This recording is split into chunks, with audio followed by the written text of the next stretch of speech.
On parle aujourd'hui d'un sujet sensible, on parle d'un sujet qui touche tout le monde, autant les hommes, les femmes que les enfants. On parle du viol et de la confiance qu'on accorde aux gens aveuglément.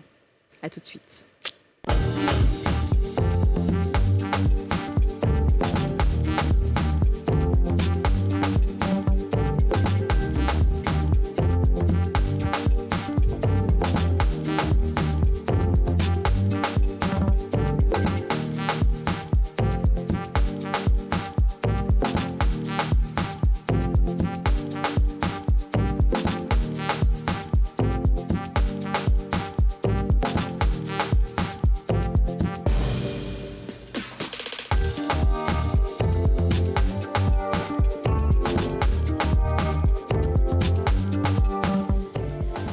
Il est 13h05, l'heure où le monde s'arrête de tourner pour regarder une seule émission, 4 femmes, une seule chaîne. Kadi Touré, Dija Soro, Aurélie Eliam et Yasmine Reda. L'émission en question, l'émission qui touche à tout, l'émission autorisée, l'émission qu'il ne faut rater sous aucun prétexte, l'émission regardée partout dans le monde, sur Mars, sur Jupiter, sur Saturne. Et où encore, Dija?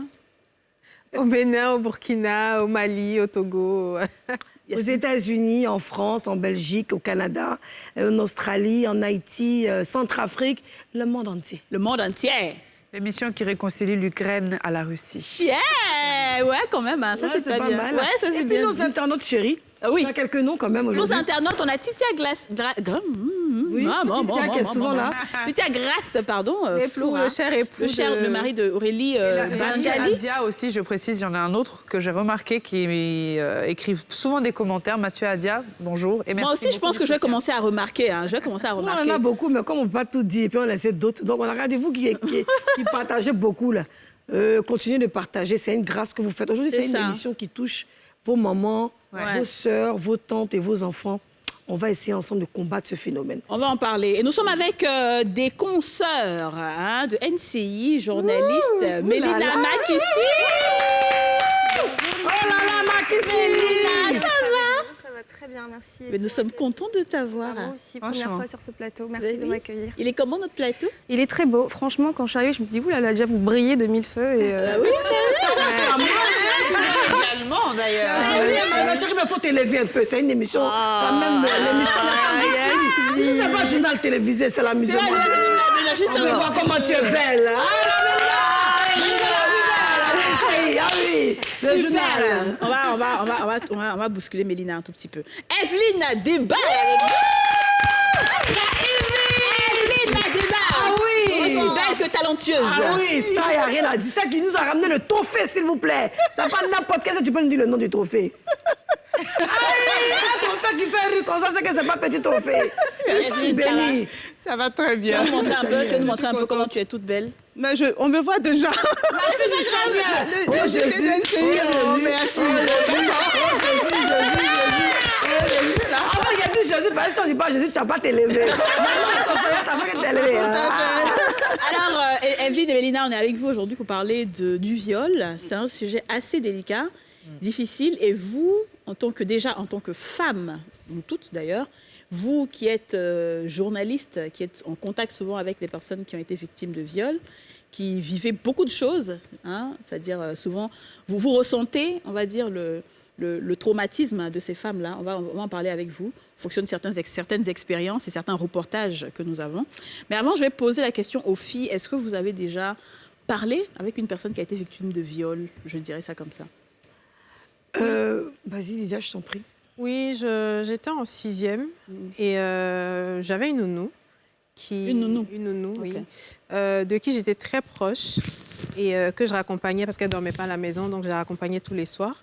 Et un soir, je la raccompagnais, elle insistait pour pas que je vienne avec elle. Et moi, j'étais petite, j'avais 11 ans, je voulais absolument partir parce que c'était un peu notre routine. Et elle a beaucoup insisté. Elle était même fâchée, tout ça.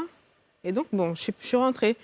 Et le lendemain, à 5 h du matin, on a reçu un coup de téléphone. Elle a été violée, déchirée, enfin, tout ce que vous pouvez imaginer. L'horreur, en fait. Quand on a été à l'hôpital, elle avait carrément les jambes écartées parce qu'elle ne pouvait pas les croiser. C'était vraiment... c'était une horreur. Wow. Mais pourquoi vous ne voulez pas que tu l'accompagnes? Je sais pas. Et tout le temps, je me dis peut-être que j'ai échappé aussi à un viol parce que si peut-être qu'elle savait ce qu'il attendait. Enfin, jusqu'à aujourd'hui, ça fait des années, hein, ça fait 20 ans passés, mais je me pose toujours la question, à quoi est-ce que j'ai échappé finalement ce jour-là? Les larmes aux yeux, Didier. Vraiment, mais oui, c'est terrifiant. C'est terrifiant. Dis-nous, Yasmine. Alors, moi, je n'ai pas eu de personnes proches de moi qui ont été violées, mais je sais qu'il y a beaucoup de personnes qui ont été violées sans le savoir. Donc, ce qu'on appelle, par exemple, le chat noir, c'est un viol. Mais évidemment, il y a beaucoup de gens qui disent, la nuit, mon tonton est venu, il a fait, il allait faire comment? Mais c'est du viol. Il y a beaucoup de personnes qui te diront, oui, je ne voulais pas faire l'amour, excusez-moi l'amour, j'avais mal au ventre, j'avais peut-être mes périodes, et mon mari m'a forcé. C'est toujours quand j'ai mes périodes, il force. Cette personne ne se rend pas compte encore que c'est du viol. Donc, des expressions comme ça, j'en ai plusieurs autour de nous. Mais en fait, quand on veut bien rentrer dans l'histoire, c'est vraiment du viol qui est commis. Mais on ne s'en rend pas compte, ces personnes ne savent pas qu'elles sont atteintes peut-être de ce truc-là. Mais un viol sérieux, non. Ouais. Alors oui, moi j'ai deux amis. Deux amis qui vivaient ensemble dans la maison de la maman de l'une d'entre elles. Et une nuit, il y a eu des agresseurs qui sont venus dans la maison pour braquer. Et ils ont réussi à violer l'une d'entre elles. Ils ont tenté de violer la deuxième. Mais je pense qu'elle a été psychologiquement, comme on dit, le vaginisme. Elle a été bloquée, ils n'ont pas pu la pénétrer. Mais la deuxième, par contre, elle a été violée par ces deux agresseurs. Et c'est quelque chose qui l'a traumatisée jusqu'à présent. Et le lendemain, donc on m'a appelée, j'étais allée à son chevet, c'était assez difficile. Donc c'est quelque chose qui, effectivement, est répugnant de la part de ces hommes-là qui ne se rendent pas compte, en fait, du traumatisme que ça peut apporter à ces femmes qui le subissent. Et c'est bien qu'on en parle aujourd'hui, quoi. Et j'aimerais bien corriger pour ne pas faire d'amalgame. Quand j'ai dit un viol un peu sérieux, je parlais plutôt d'une histoire racontée de quelqu'un qui sent la souffrance. Et non pas quelqu'un qui se sent un peu contrarié et qui a accepté de le faire sans savoir que c'était un viol aussi. Juste pour corriger cette phrase. Très bien, je suis d'accord. Alors du coup, aujourd'hui, on a choisi délibérément de poser cette question-là aux Ivoiriens. Pour vous, le viol, c'est quoi? Parce que finalement, il y a des gens, comme Yasmine disait, souvent le chat noir et tout, mais ils ont l'impression que ce n'est pas un viol. Donc, ayons la vraie définition du viol. Pour vous, le viol, c'est quoi? On écoute des réponses.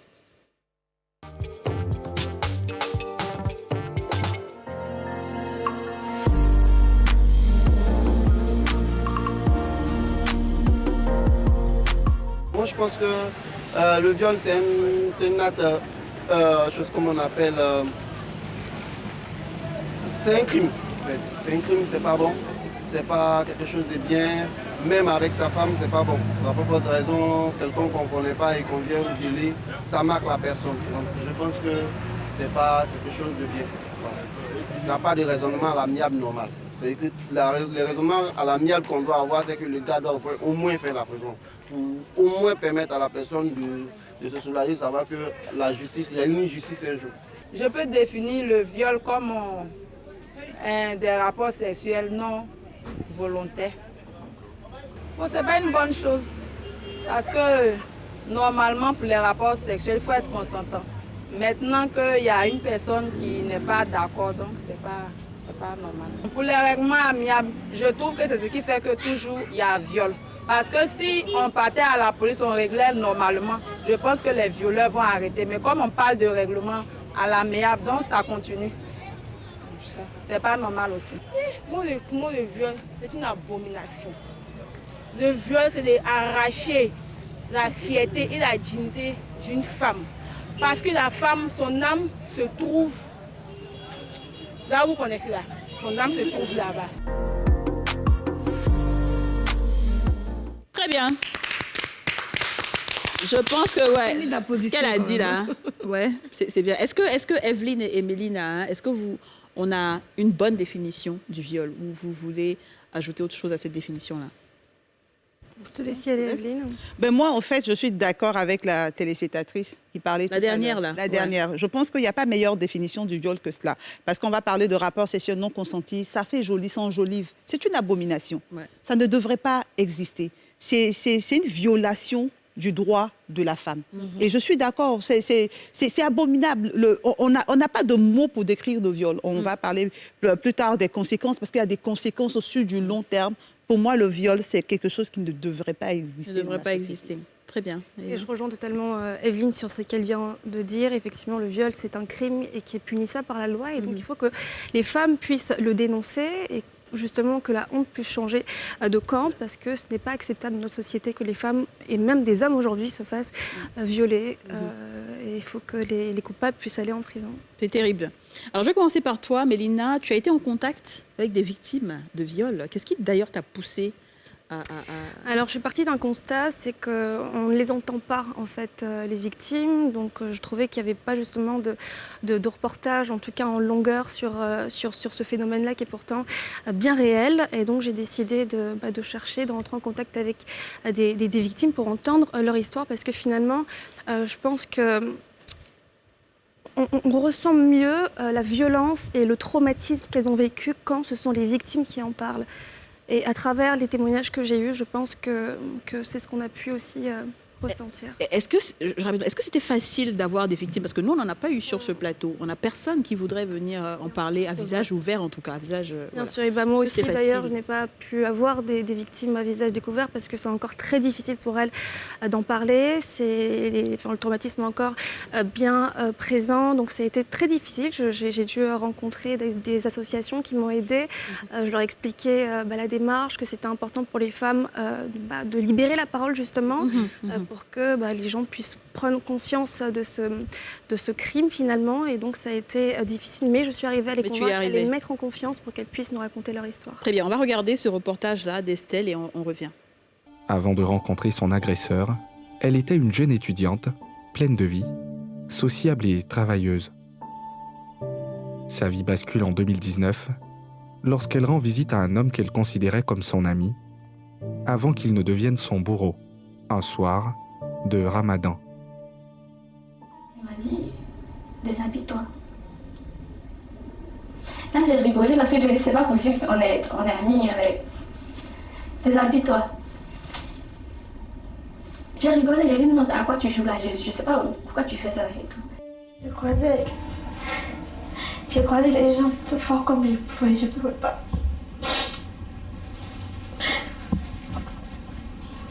Je luttais, mais je pouvais pas. Physiquement, je pouvais pas contribuer. Il m'a dit, physiquement, tu peux pas. Tu peux rien qu'on n'essaie même pas de te débattre parce que tu sais qu'entre nous deux, il n'y a pas match en fait. Et là, il m'a tapé encore sur le visage, il m'a fait coucher sur le lit. Et il a commencé. En état de choc, mortifiée, terrorisée, elle tente de se rhabiller et trouver le moyen de fuir. Mais son calvaire ne fait que commencer.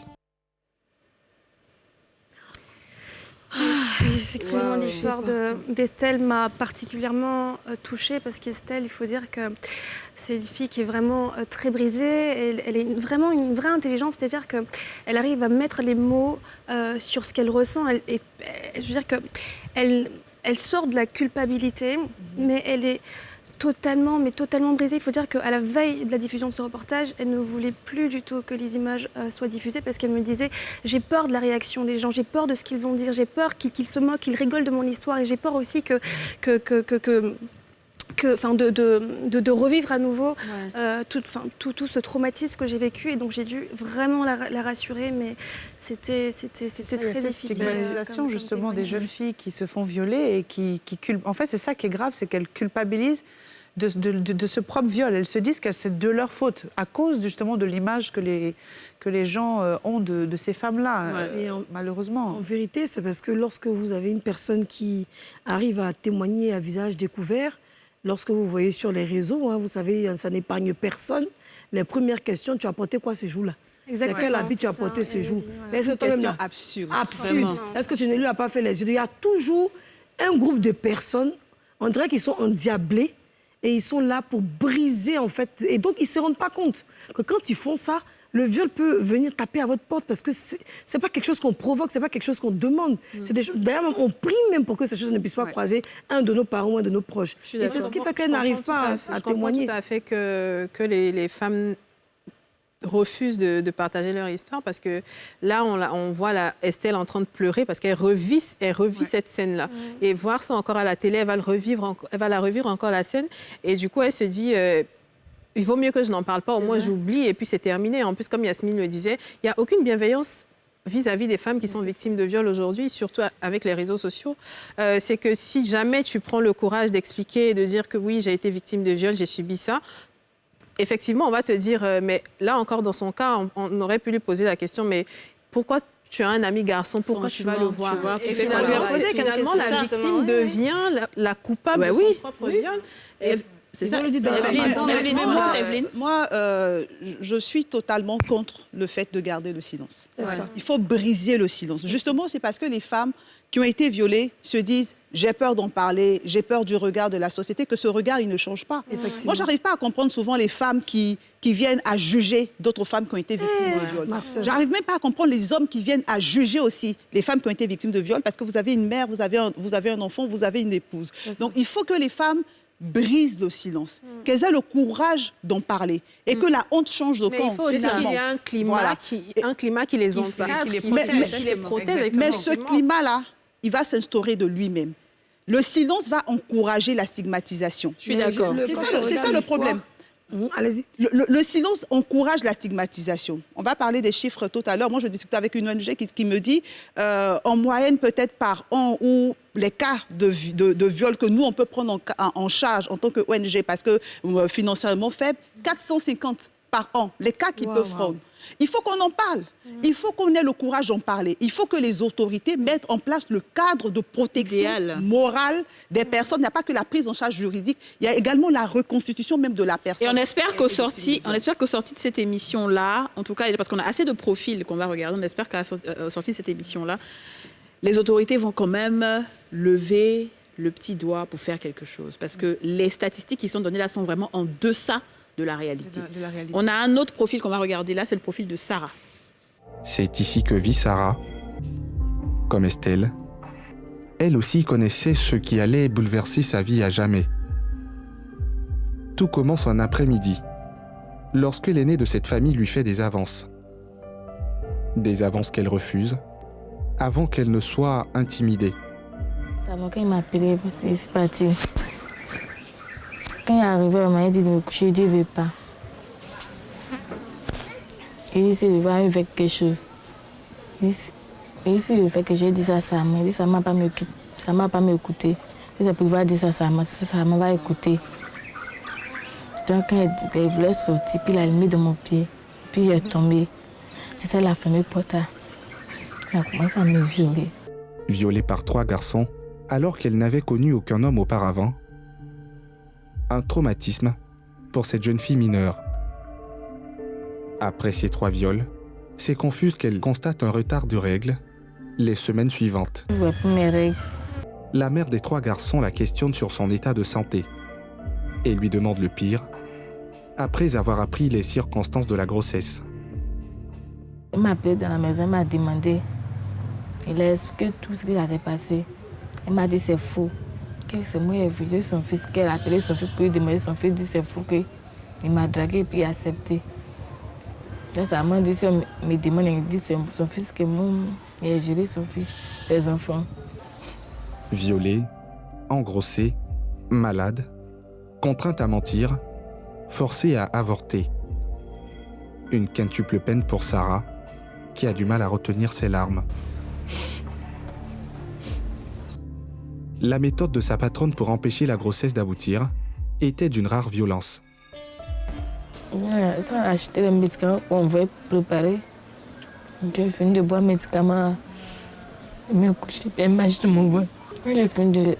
Quand elle renverse les médicaments là au feu, il renverse tout dans ma bouche, je bois tout en même temps. Puis elle dit de me coucher. Je me couche, puis elle marche de mon ventre. Ouais, l'histoire de Sarah est terrible. On voit vos expressions sur le plateau. Sarah, il faut dire que pour une fois, parce que généralement, quand il y a viol et qu'une femme ose parler et qu'elle dénonce son agresseur, généralement, c'est des arrangements à l'amiable qui se font. Ouais. Et là, la famille de Sarah, elle a dit non. Non, vous avez fait du mal à mon enfant, on va aller jusqu'au bout, on va porter plainte, on va aller jusqu'au bout. Donc, les agresseurs de Sarah ont été en prison, donc ils étaient sous mandat de dépôt. Sauf que le jour de la diffusion du reportage, on a appris qu'ils ont été libérés. Mais pourquoi? Donc voilà, sa famille aujourd'hui continue de réclamer justice pour Sarah parce qu'on ne comprend pas pourquoi est-ce que ces jeunes garçons sont sortis. C'est un peu difficile à répondre comme question, la question que je vais poser, mais toi qui étais sur le terrain, pourquoi est-ce qu'il y a ce jugement de cette jeune fille vis-à-vis de cette maman qui est une mère de famille, mais qui vient à dire que la fille ment et c'est son fils qui dit la vérité? Pourquoi est-ce qu'on a encore cette mentalité-là ici? C'est une mère qui veut protéger ses garçons. Ses enfants. Qui veut protéger ses garçons. C'est-à-dire même tellement qu'elle est méchante. Parce que vous savez, la société, il y a plusieurs sortes de sociétés. Non, ça c'est méchant, vraiment. Parce qu'au lieu même de se mettre à genoux, de demander pardon à la fille, parce que ce que son fils a fait une fois et puis elle a accepté, il va le faire encore. Ah oui, c'est sûr. La justice, c'est elle, elle va pas faire. C'est 3 enfants. Oui, non, mais les 3, c'est qu'ils ont fait. Je ne suis pas Dieu. Nous n'avons pas le monopole de ce que Dieu peut faire, du jugement, parce que la vengeance et la rétribution appartiennent à Dieu. Mais ils vont le payer. Ah, c'est sûr. Et cette maman qui se dit, maman n'a pas le droit de s'appeler mère. Parce que ce n'est pas en protégeant ces garçons qu'elle est en train de faire du bien. Et qui est-elle pour marcher dans le ventre de la petite?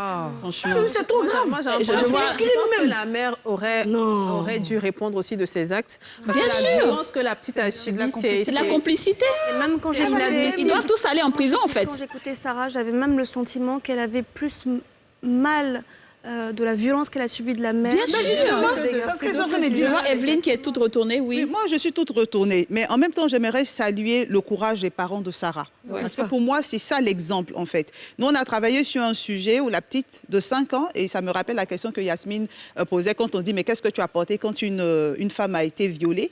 Un enfant de 5 ans, qu'est-ce qu'il a porté pour qu'on le viole? Il y a des pervers. Voilà. Et donc, les parents de cette petite-là ont porté plainte. Mais après, sous la pression sociale, le quartier qui s'est mobilisé, la communauté qui s'est mobilisée, ils ont retiré leur plainte. Ici, on voit le cas des parents de Sarah qui vont jusqu'au bout. On va peut-être adresser les insuffisances au niveau de la prise en charge, mais c'est ce que les parents doivent faire. On ne doit pas régler la question du viol dans une affaire de communauté, c'est la communauté, parce que c'est toujours, le violeur n'est toujours pas loin. C'est soit le tonton à qui on fait confiance, soit l'ami, voilà, qui abuse. Donc les parents doivent avoir ce courage-là de tenir face à la société. Et surtout, je dirais... c'est qu'est-ce qui s'est passé pour que ces jeunes-là sortent de prison, en fait? C'est ça, c'est la grosse question. C'est vraiment... Pour l'instant, on peut pas savoir, mais comme elle a dit, peut-être que la communauté s'est mobilisée, ils sont allés voir, ils vont poursuivre l'enquête. Je pense que l'une des choses, même, comme Evelyne l'a dit, mais c'est surtout ça, c'est la base, les parents doivent éduquer leurs garçons. Avant même que l'enfant arrive à violer, il faut qu'on éduque nos garçons pour qu'ils respectent la femme. Ça, c'est d'abord la base. On va à la pub et on se retrouve tout juste après. À tout de suite. Tanti, tu es méchante.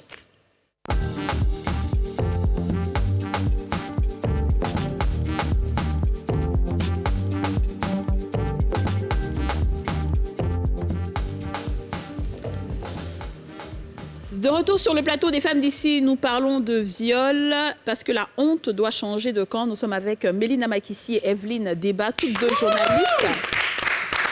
journalistes. Et Evelyne, je vais commencer par toi. Est-ce que, aujourd'hui, toi, en tant que femme journaliste, tu es peut-être en contact avec, tu sais ce qui se passe, tu vis un peu. Est-ce que nous, les femmes, comment est-ce qu'on est aussi sujettes à ce genre de choses? Mais c'est un sujet qu'on n'aborde pas souvent, mais les femmes journalistes sont exposées.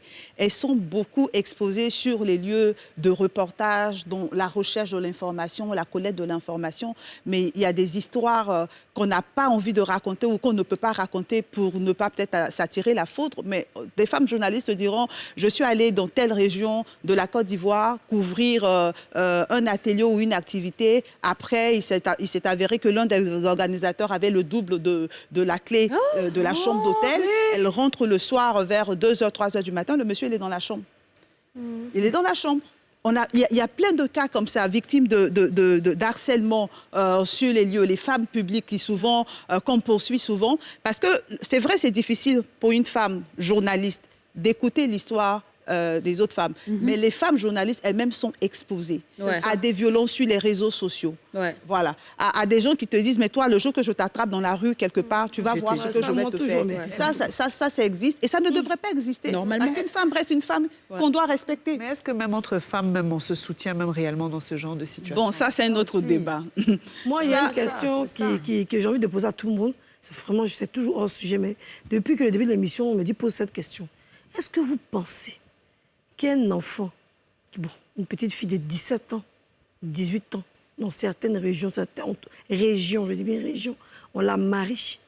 Et des vieilles femmes, des mamans, s'asseyent dehors pour attendre qu'on finisse de coucher avec la fille. C'est-à-dire on va la blesser au point où le sang va sortir et puis on va venir le drapeau. Elle est vierge, elle est vierge. Est-ce que ça, c'est pas une forme de viol? Parce qu'en général, la fille n'est même pas consentante, c'est des trucs de famille. Oui. Est-ce que ça, on ne peut pas commencer déjà par ce genre de conneries-là avant même d'aller loin même? Là, on est en train de parler du mariage forcé. Et quand on s'adresse à la question du mariage forcé, on touche forcément à la culture. C'est ça. Voilà. C'est pourquoi il faut faire beaucoup attention en abordant ces aspects. Parce que très souvent, c'est culturel. C'est ça. Et donc, les ONG, les organisations internationales qui travaillent sur ces cas-là vont surtout sur l'axe de la sensibilisation et essaient de faire comprendre à la famille, à la communauté que ça, c'est mal. Parce que si on a l'habitude de faire, pour nous, c'est pas mal. C'est notre communauté. Normal, mais... on est fiers de montrer que la jeune fille, elle est vierge, elle a gardé sa virginité à un certain âge. Mais on doit pouvoir expliquer déjà aux parents, ça, c'est mauvais. Ça, c'est une violation du droit de la femme. Et puis sensibiliser surtout. Je suis d'accord. Je voulais revenir sur la question d'Aurélie par rapport au soutien des femmes. Oui. Il y a un cas typique, une maman qui protège son enfant. Ouais. Vis-à-vis d'une autre femme, c'est un manque de soutien. Enfin, je veux dire, quand tu apprends qu'une femme s'est fait violer, la première réaction, c'est pas de poser des questions, c'est vraiment de lui apporter secours. C'est de lui apporter un soutien moral, parce que c'est déjà quelque chose de très difficile à vivre. Moi, je ne l'ai pas vécu, mais pendant longtemps, ça me revenait tout le temps. Je me disais à chaque fois, mais qu'est-ce qui aurait pu se passer pour moi? Qu'est-ce que moi, j'allais vivre si jamais j'étais restée avec elle? Donc, la violence, elle est déjà psychologique. En plus, il y a la violence physique. Donc, malheureusement, beaucoup de femmes ne vont pas avoir de la bienveillance vis-à-vis des autres. Elles vont tout juste commencer à dire oui, mais peut-être que c'est de ta faute, peut-être que tu n'aurais pas dû faire comme ça. Ce sont les méchantes entre nous. Je vais revenir sur le côté... pardon, si je te coupe, pardon. Mais tu as coupé, mais pardon quand même. Désolée. Non, Mélina, ce que je voulais te demander, c'est qu'on parlait de libérer la parole tout à l'heure. Est-ce que, à travers ces interviews que tu as faites avec ces dames, est-ce que quelque part tu les as senties un peu plus soulagées d'avoir raconté cette histoire où elles ont encore cette culpabilité-là qui leur pèse? Moi, ce dont j'ai envie de parler aujourd'hui, c'est surtout de la prise en charge des victimes de viol. Parce que c'est vrai que c'est bien de libérer la parole, c'est bien qu'elles puissent en parler, informer aussi, alerter l'opinion publique. Mais je prends encore l'exemple d'Estelle, qui aujourd'hui, ça fait un an ou quelques années que ça s'est passé, mais aujourd'hui, elle est encore brisée en fait, à l'intérieur. Pareil pour Sarah, qui n'a que 15 ans aujourd'hui, c'est passé, elle avait 14 ans, donc c'est une jeune mineure. Elle a 15 ans. Quel avenir pour cette fille aujourd'hui? Comment elle se reconstruit aujourd'hui? Donc je pense qu'il faut vraiment qu'on puisse prendre en charge ces jeunes filles-là. En tout cas, je pense qu'il y a un manque aussi en Côte d'Ivoire de prise en charge pour ces victimes-là. Il faut vraiment qu'elles puissent être accompagnées, qu'elles puissent être reconstruites. On va essayer d'en parler tout à l'heure, savoir ce qu'on sait, voilà, ce qui existe, ce qu'on sait, ce qu'on ne sait pas, plus tard les gens nous diront. Mais il y a un cas de viol aussi qui est très peu, on va dire les gens en parlent très peu, c'est le viol conjugal.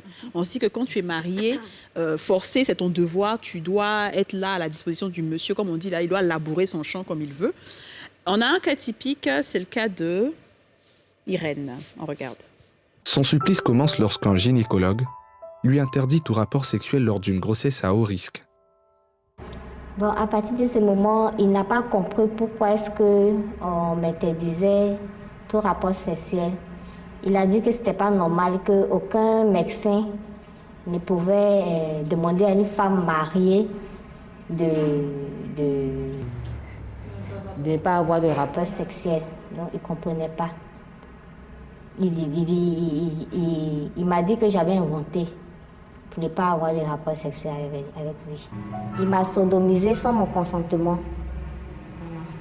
C'était le premier viol parce que au moment où je ne m'y attendais pas, au moment où j'étais en train de lui expliquer, il m'a retourné de force et puis il m'a pénétré. Quand il a fini, parce que j'étais en train de crier que j'ai mal, qu'il arrête, j'étais en train de pleurer. Bon, il n'a pas terminé et il s'est arrêté. Il m'a demandé pardon. Des excuses qu'elle a acceptées avant qu'il ne recommence de plus belle. Voilà encore un autre cas. Quand tu es marié, ça peut être très compliqué souvent. Oui, c'est bon. D'ailleurs, je dis merci à Evelyne qui m'a permis d'avoir ce témoignage, parce qu'Evelyne aussi, elle est très active sur les questions de droits des femmes. Donc, elle le disait aussi, donc, les agressions ne sont jamais très loin. Donc, ils sont aussi dans familial, voilà, donc, dans le couple même. Et donc, Irène, qui était victime de viol de la part de son Et qu'est-ce qu'elle est devenue, elle, aujourd'hui? Elle est partie? Et elle a divorcé aujourd'hui, elle est partie. Okay. Et donc, elle disait aussi dans le reportage que quand elle est partie pour porter plainte, en fait, on lui a limite rayonné. Oui, ça. On comprend pas. Mais comment ça, vous êtes fait violer par votre mari? Non, mais qu'est-ce que vous nous dites, quoi? On comprend pas du tout. C'est-à-dire que les gens ne comprennent pas. Et même, il y a une étude qui est sortie du CPDFM qui disait que 37% d'hommes pensent qu'ils disposent du sexe de leur femme.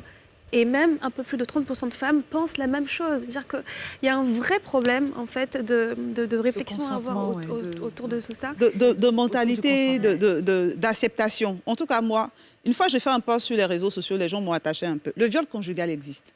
Ça existe en Côte d'Ivoire. Ça existe dans le monde, mais en Côte d'Ivoire, le viol conjugal existe. C'est vrai que la loi parle de la présomption de consentement, mais ça ne veut pas dire qu'on peut disposer de la femme comme on veut. Quand on écoute le témoignage qu'on vient d'écouter, on se rend compte qu'on est en présence d'un pervers narcissique. Ouais. Oui. C'est le profil d'un pervers narcissique. Aucun gynécologue ne peut te dire de ne pas avoir des relations sexuelles. Mais pour la santé de la femme et du bébé, il y a des choses qu'on peut interdire. Moi, personnellement, comme Mélina le disait, moi, j'ai aidé des femmes, je continue de les aider. Des gens qui viennent dans mon inbox, on me dit, voilà tel problème que j'ai, je continue de les aider. J'ai une femme qui m'a envoyé la vidéo, parce qu'à arrivé un moment, quand elle va au commissariat et que les gens lui rient au nez, dans la prise en charge aussi, on doit avoir la formation même de l'accueil et de la réception des personnes victimes de violences. La dame, elle va au commissariat pour dire, mon mari me viole, les gens lui rient au nez.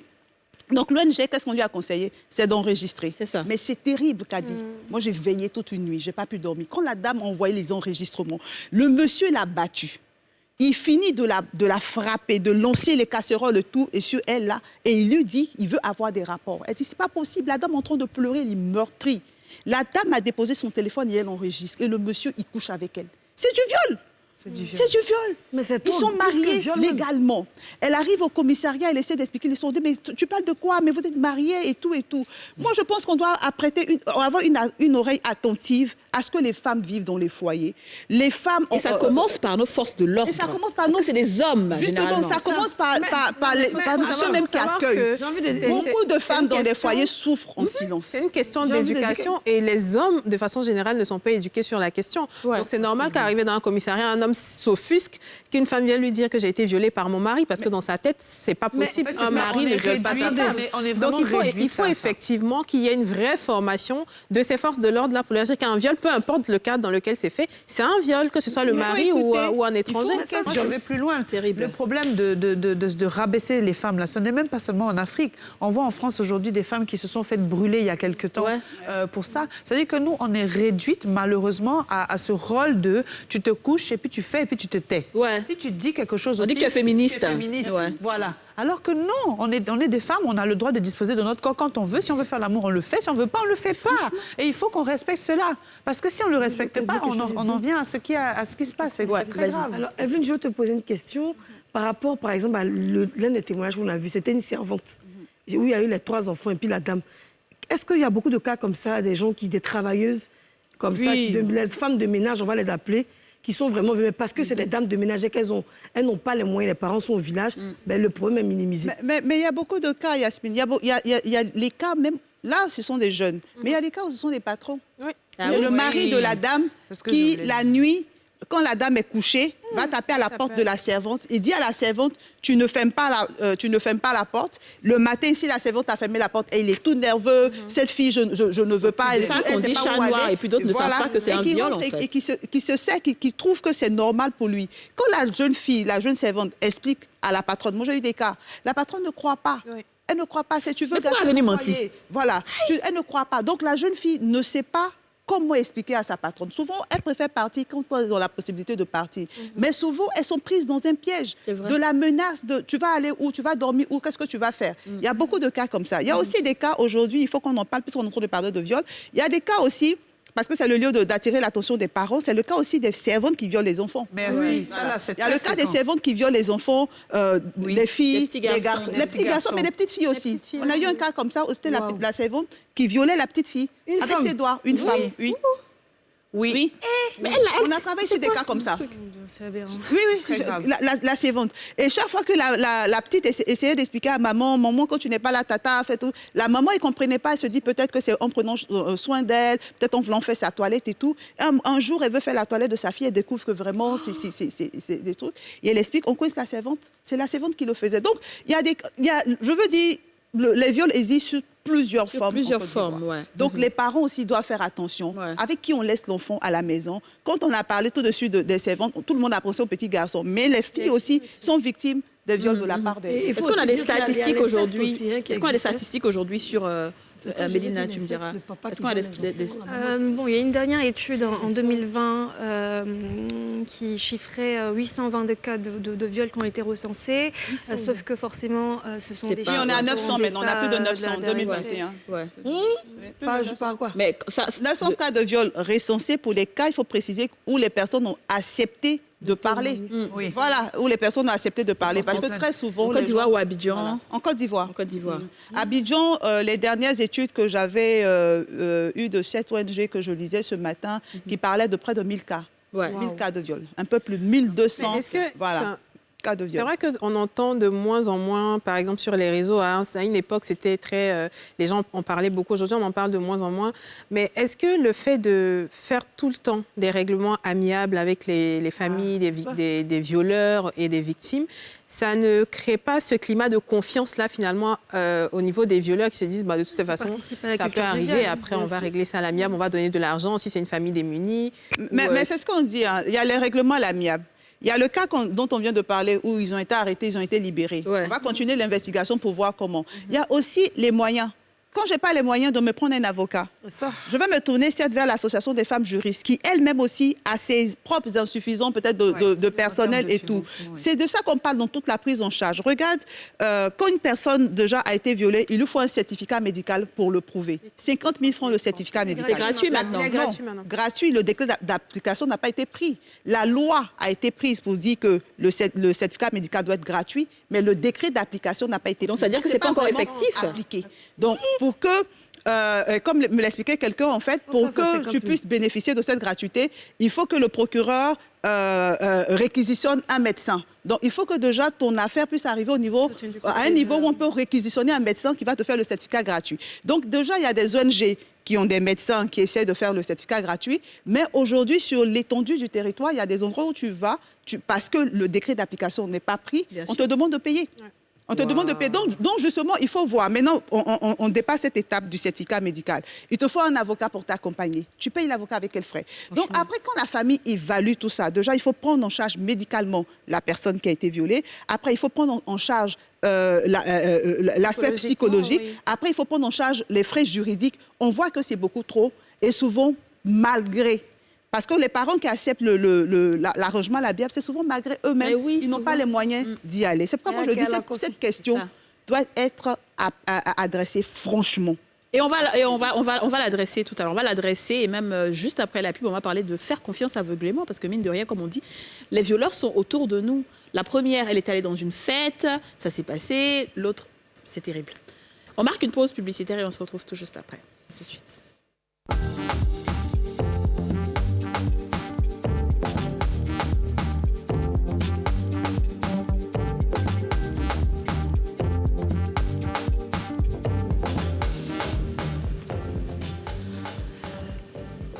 De retour sur le plateau des femmes d'ici, on parle de viol, un sujet qui touche tout le monde, la population comme les autorités, parce qu'aujourd'hui on aura vraiment des appels à lancer, il y a beaucoup de choses qui doivent changer, je ne sais pas pourquoi est-ce que c'est un sujet qui traîne depuis là, je ne sais pas, pourquoi est-ce que des lois sont votées, des décrets ne sont pas pris, c'est grave, c'est maintenant qu'on apprend ça.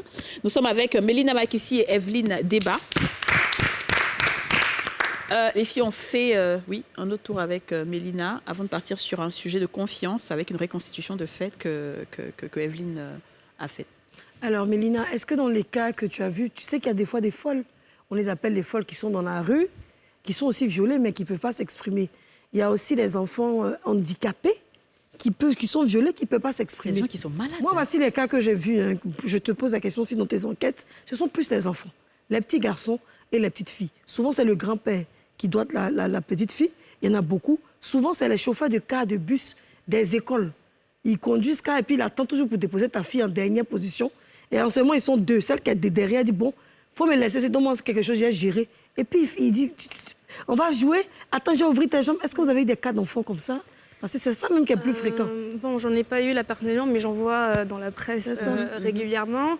Après, ce que moi je peux dire, c'est qu'il faut en parler en fait. Si quelqu'un a vécu une scène qui lui semble anormale pour les enfants, en tout cas, il faut qu'ils aillent voir les parents tout de suite, un grand frère, pour lui dire tout de suite voilà ce qui s'est passé et qu'on puisse les écouter. Il faut que les parents aussi puissent dire aux enfants que cette partie-là, c'est interdit de toucher. Si quelqu'un touche à ça, il faut rapidement venir me dire, en fait, peu importe la personne. Hein. Même s'il dit va te tuer, mais on dit tu n'as pas honte. Ton papa aussi va porter plainte parce qu'il a doigté ta fille, honte à la famille. C'est pas ton enfant maudit, tu as mis au monde là. Les mamans se rétractent, les parents, tout le monde. Ouais. Mais aujourd'hui, enfin, moi j'ai été un peu choquée par cette affaire de certificat médical qu'on doit payer d'abord et tout ça. Est-ce qu'aujourd'hui, l'une des choses... Y a pas, les médecins simples, c'est-à-dire un médecin dans une clinique ne peut pas juste vérifier qu'on a été violé sans avoir à aller payer... Il veut un certificat. Il fait son travail. Le médecin fait son travail. Je pense qu'il y a un kit de viol et le kit de viol doit normalement être gratuit, mais peut-être qu'il ne l'est pas. Mais justement, est-ce qu'il y a quand même... C'est vrai qu'on dit beaucoup de choses qui sont négatives en termes de prise en charge, etc. Mais est-ce que vous avez constaté quand même une petite évolution depuis lors? Qu'est-ce qui a évolué? Qu'est-ce qui ne se faisait pas, qui se fait maintenant? Moi, je pense qu'il y a beaucoup d'évolutions. C'est vrai. On veut mettre le doigt sur les insuffisances parce qu'on estime que beaucoup de choses doivent être faites. Mais il y a des évolutions. Déjà, il y a des centres VBG dans les commissariats, déjà pour prendre en charge pratiquement. Aujourd'hui, à Abidjan, il y a plusieurs commissariats qui sont couverts, qui ont ces points focaux. Il y a l'évolution. Le fait même de prendre cette loi pour dire le certificat médical est gratuit, je pense que c'est une évolution. Le fait de pouvoir en parler, de donner des statistiques. Avant, on n'avait pas de statistiques. Hein. Vous commencez à travailler sur les cas de viol. 2009, on ne pouvait pas vous dire comme ça, il y a 8000 cas. Non, c'est maintenant, aujourd'hui, les gens se disent c'est important de pouvoir adresser les VBG et de donner des statistiques. Donc, quelque part, il y a une prise de conscience. Mais on doit renforcer cette prise de conscience-là. Il y a un accompagnement qui se fait, il y a des ONG qui se lèvent, qui essaient d'aider. Il y a des parents aujourd'hui, comme le cas d'Esther, qui ont la force de pouvoir tenir tête, porter plainte, justement, parce qu'il y a des choses qui sont faites pour encourager cela. Est-ce que vous allez vous intéresser dans les cas de viol en prison, par exemple? Oui. Parce qu'on entend beaucoup de femmes qui sortent de prison, qui vraiment sont traumatisées parce qu'elles ont été violées pour la nourriture. La chef de gang, ou bien l'homme, même les petits garçons, pour manger, qui doivent accepter de se donner par contrainte. Est-ce que vous allez le faire aussi? Oui, on peut le faire. On peut le faire. Le problème avec les prisons, c'est qu'il faut avoir des autorisations pour tourner. Voilà. Et on est dans un univers un peu différent, donc il faut des autorisations. Nous, si on nous donne des autorisations, on obtient, c'est parce qu'il faut accéder à la victime pour qu'elle puisse t'expliquer cet univers-là. Et c'est toujours pas évident. Alors moi, il y a un autre truc, en fait, qui moi, me chiffonne un peu, c'est que j'aurais voulu qu'on médiatise un peu les sanctions des violeurs. C'est-à-dire que si on disait que tel violeur a été condamné à 20 ans, ça allait peut-être motiver les victimes à en parler, ça c'est et être sûr qu'il y aura justice. Mais on n'a jamais entendu quelqu'un qui a violé. C'est que beaucoup de gens se vengent eux-mêmes. Mais les procès ne sont pas médiatisés aussi. Mais les procès ne sont pas médiatisés. Mais il y a également un cas. Moi, je parlais avec quelqu'un justement dans le cadre de la préparation de l'émission pour dire tous les cas que vous avez suivis, il y a eu combien de jugements rendus? Ils ne s'en souvenaient pas. Parce qu'à la vérité, c'était une manière de dire non, on n'a pas de jugement. On a eu des cas d'arrestation, les gens ont été arrêtés, ils sont en prison, ils sont à la MACA. 1 an, 2 ans, ils attendent leur jugement. Ouais. C'est ça aussi. C'est la moi, c'est ça qui me dérange. Ils attendent leur jugement. Ouais. Moi, j'ai cherché, je vais continuer à chercher. S'il y a eu des cas où, par exemple, les personnes, des cas de viol, où les personnes peut-être ont été condamnées à 5 ans, je sais pas, 10 ans, ou même à vie. Mais on n'a pas des... Après, tu vas te faire justice toi-même, ils vont dire que c'est pas normal. Tu ne peux pas te faire justice. Des gens qui se font... Je ne comprends pas en Côte d'Ivoire. Toi, le petit, je n'ai pas dit que c'est bien. Le petit est venu voler ton portable, on l'a attrapé, ils vont mettre punir sur lui, ils vont le frapper. Les gens vont le chicoter au quartier avant de pouvoir le donner à la police. Les petits vont venir, ils vont venir voler le sac d'Evelyne. Les gens vont le prendre au quartier. Ils vont tellement le frapper, enfin, les gens qui vont le tuer. Pourtant, le vol, on sait que c'est puni. Ouais. Mais pourquoi est-ce que vous ne vous acharnez pas sur les violeurs. Mais quand tu t'acharnes sur les violeurs, parce que c'est dans la mentalité. Quand tu t'acharnes sur le violeur, que la famille du violeur ne veut pas porter plainte, toi qui as frappé là, c'est ton problème. Mais ça, je dis, tu peux pas te rendre justice toi-même, en fait. C'est ça le problème. J'ai l'impression que c'est ce qui se fait le plus, même des gens qui se rendent justice. Ah ben, il faut se rendre justice. C'est-à-dire que tu as ton taser sur toi, tu as ton truc sur toi, et puis voilà, si la personne vient, bah, tu le pompes. Moi, je pense que la réponse dans ce que Yasmine dit, c'est parce que le viol est toléré. Est toléré, c'est ça. Voilà. On ne tolère pas le vol d'un téléphone, mais on tolère le viol, la destruction de la vie de quelqu'un. C'est dommage. Et aussi, il ne faut pas faire confiance aveuglément. On a une reconstitution des faits faite par Evelyne Deba, qu'on va regarder maintenant. Cette jeune femme à la personnalité enjouée, dotée d'un sourire ravageur, ses amis et autres admirateurs ne la verront plus jamais. Ce jeudi 18 novembre 2021, après son travail, Marie-Josée Hermine commence à apprêter ses affaires. Il est 19h30. Comme à l'accoutumée, son employeur la conduit à moto au carrefour dit Feu de la Madone, au quartier Ngata-Kro, où la jeune fille empruntait un mototaxi en toute sécurité. Fidèle et généreuse, Hermine s'est attachée les services d'un jeune conducteur de mototaxi âgé de 20 ans que nous appellerons Mangala Karidioula. Elle lui fait confiance. En plus, il habite le même quartier qu'elle. Ce soir-là, Mangala Karidioula, son conducteur de mototaxi habituel, est bien là. Hermine grimpe à l'arrière de la moto en toute confiance. Son employeur, rassuré, lui rentre avec le sentiment du devoir accompli. C'est la dernière fois qu'il verra son employé. Nous sommes vendredi 19 novembre 2021. Les premières investigations de Dr Kwaku, le père de Hermine, lui révèlent que sa fille a été aperçue pour la dernière fois sur une moto-taxi. L'enquête que moi j'ai menée, il y a un petit, c'est lui qui a l'habitude de la prendre. Et j'ai dit, bon, allez me faire l'enquête, où est-ce qu'il se trouve, puisqu'il est à Broukre ici. Quand ils ont vu le domicile, j'ai dit, bon, allez-y. Et je suis rentré chez lui. Au moment où je rentrais, quand je suis rentré, en même temps, il sortait de la maison, torse nu. Et j'ai vu que ma fille l'avait gratté ici, il a mordu vers le bras. Ces blessures récentes sur son corps, Mangala Karidioula, le conducteur de mototaxi, les explique par un braquage dont il aurait été victime. Dr Kwaku considère le témoignage ambigu du jeune Mangala et ses blessures comme des indices. Samedi 20 novembre 2021, le père de Hermine convainc le conducteur de mototaxi de l'accompagner à la gendarmerie pour nécessité d'enquête. Son témoignage convainc les agents des forces de l'ordre qui finissent par le laisser partir. Le lendemain, dès 6 heures, le docteur Kwaku montre le bout de son nez. Le vieil homme demande au conducteur de mototaxi de le conduire sur le lieu où il prétend avoir été braqué par 3 malfrats. Lundi 22 novembre 2021, Dr Kwaku débarque dans les locaux de cette unité. Il s'empresse de partager les résultats de son enquête au commissaire. La brigade anticriminalité procède à des traçages du téléphone de Hermine, mais en vain. Jeudi 25 novembre 2021, Mangala en est à son 3e jour de détention. Il risque d'être à nouveau libéré pour insuffisance de preuves.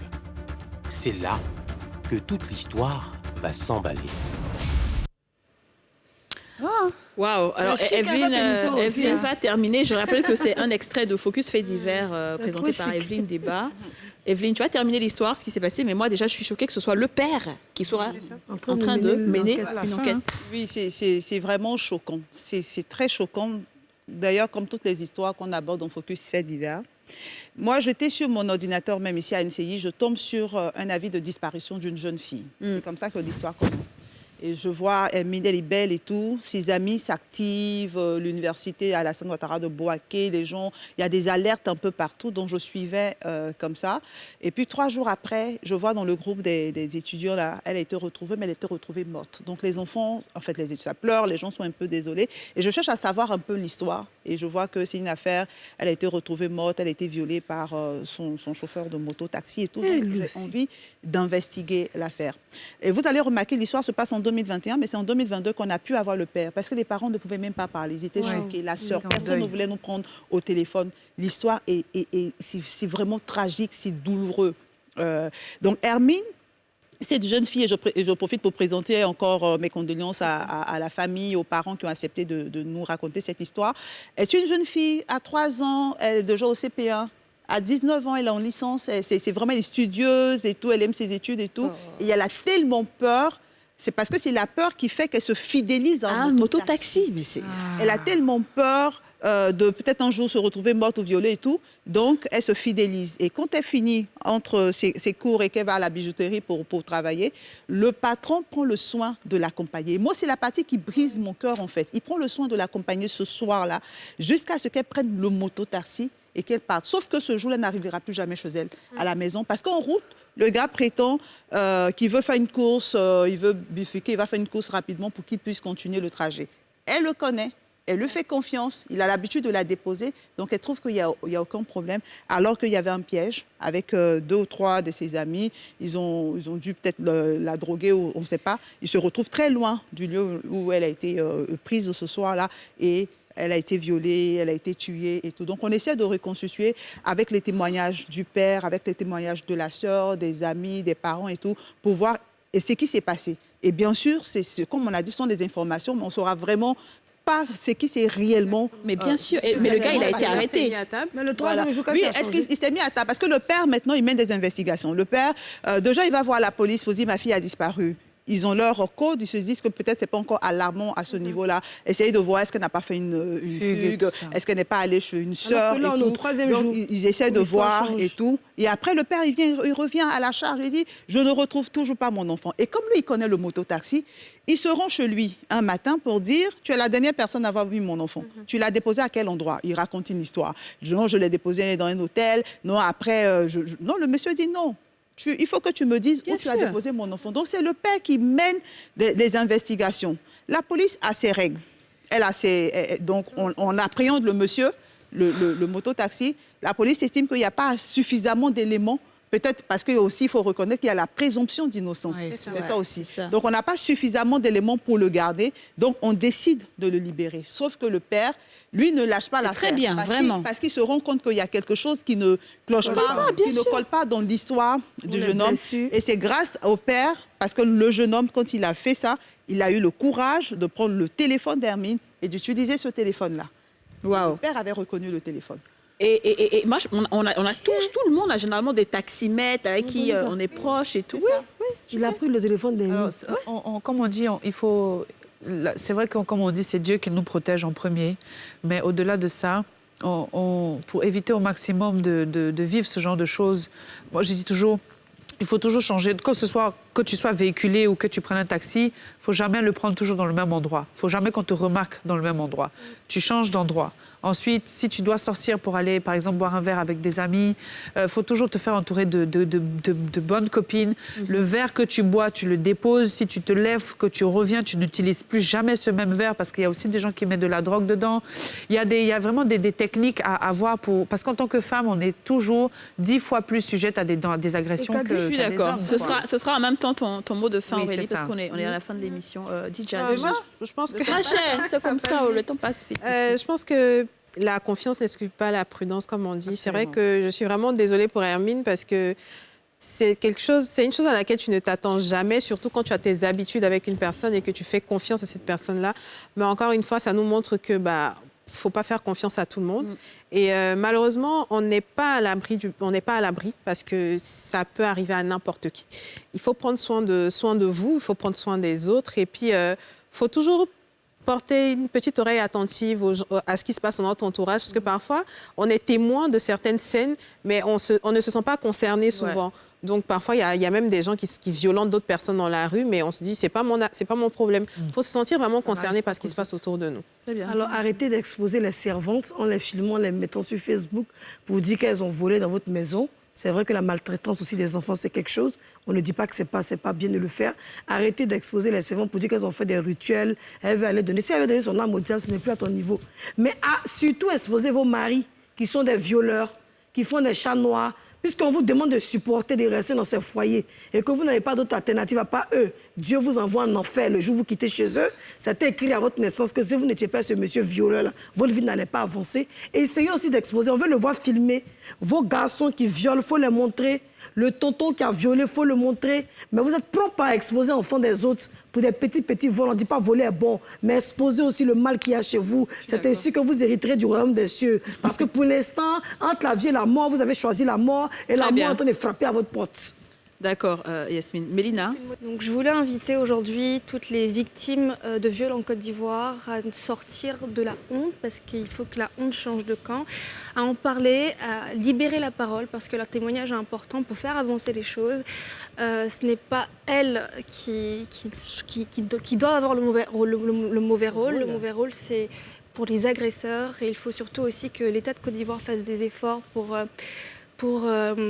faciliter en tout cas le processus judiciaire pour que ces agresseurs puissent être condamnés. Ouais, je suis d'accord. Evelyne, je vais terminer par toi. D'accord, moi j'ai tellement de choses à dire. Mais comment résumer, franchement déjà, je vais commencer par les victimes. Il faut briser le silence. Il faut parler. Vous êtes victime de viol, de violence conjugale, de violence physique, de violence morale, psychologique. Il faut en parler. Il faut oser en parler. Ça, c'est vraiment important.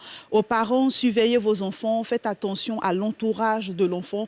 Ne vous laissez pas influencer. Lorsque votre enfant a été victime de viol, d'agression sexuelle, il faut pouvoir mener le processus jusqu'au bout.